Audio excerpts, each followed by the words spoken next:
পার্টিতে খুব মজা হলো বলো?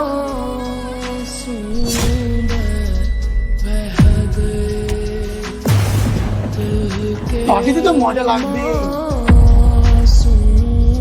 কেন মজা হবে না?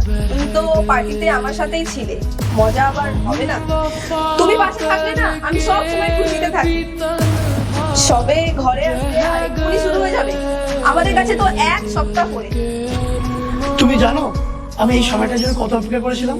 তুমি যখন পার্টিতে ডান্স করছিলে আমি তোমাকে ডান্সে উপভোগ করছিলাম, ভাবছিলাম তুমি আমার কাছে আসবে। আমি এই অপেক্ষা সবসময় করছি, আর কখন তোমাকে আমি রুমে নিয়ে যাবো, সত্যি বলছি। আর ফাইনালি তোমাকে আমি পেয়ে গেলাম। আরে হাসি ভাই তোমার স্বামীর ওপর কি বিশ্বাস করে আমাকে, ভাবে আমি ছোট ভাই, কিন্তু ছোট ভাই যেটা বয়সের সঙ্গে রাজনীতি করছে সেটা তো উনি জানে না। আর আমি তো ওর সাথে ভালোবাসার নাটক করি। নাটক কেন? তুমিও তো আমাকে সত্যি ভালোবাসো, আর আমিও তো তোমাকে সত্যিই ভালোবাসি।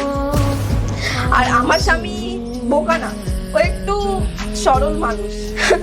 আমি যা বলি ও তাই বিশ্বাস করে নেয়, তাই তো আমাদের সম্পর্কটা এত দিন ধরে এত ভালোভাবে টিকে রয়েছে। আর আমি চাই ওকে তুমি ডিভোর্স দিয়ে ওকে ছেড়ে দাও, আর ডিভোর্সে যে টাকা পয়সা করে পাবো আমরা দুজন মিলে সঙ্গে ভালোভাবে করতে পারবো, আর শুধু আমার দুজনে এনজয় করবো। হ্যাঁ, সেটা তো আমিও চাই, কিন্তু কি করবো বলো তো? তোমার বন্ধু। এরপর কি হয় সেটা দেখার আগে মায়ের কাছে 5 টাকা চাইলে 10 টাকা দেই, একটা রুটি চাইলে 2টা রুটি দেই। সেই মাকে যদি ভালোবেসে থাকো তাহলে ভিডিওটিতে লাইক দিয়ে চ্যানেলটিকে সাবস্ক্রাইব করে কমেন্টে মা লিখে যাও। আর আমার স্বামী খুব সরল, জানো তো, না কোনো মেয়ের দিকে তাকায় না কিছু করে। আমি কোনো এক্সকিউজই খুঁজে পাচ্ছি না, ওকে ছাড়বো কিভাবে? আর আমার ভাষায় না এসব লোকজনকে কি বলে জানো, বোকা ড্যাডেস বলে। আর জানো তো আমি তো কিন্তু খুব চালাক, কিন্তু এই শোনো তোমরা বাদ দাও, যেটা করতে এসেছি সেটা করে চলো চলো। বাহ বাহ বাহ, তোমরা ভালোবাসায় এতই মগ্ন হয়ে আছো যে আমি কখন থেকে এসে এখানে বসে আছি সেটা খেয়ালই করছো না। কথায় আছে জানো, রাস্তার কুকুর রাস্তাই হয়, যতই তাকে বাড়ি এনে পোষো খাওয়াও সে একদিন তোমার কামড়াবেই।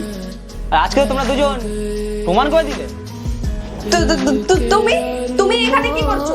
তুমি তো এক সপ্তাহের জন্য বাইরে মিটিং এ যাচ্ছিলে না? কেন নিজের বাড়িতে কি এখন না বলে আমি ঢুকতে পারবো না? হ্যাঁ, আর আমি না বলে আসলে তোমাদের রঙ্গলীলাগুলো কি করে দেখতাম আমি? তোমাকে আমি কত বিশ্বাস করতাম, নিজের থেকে বেশি বিশ্বাস করতাম, আর তুমি আমার পেছনে এই রঙ্গলীলা করে বেড়াচ্ছ। তোমাকে আমি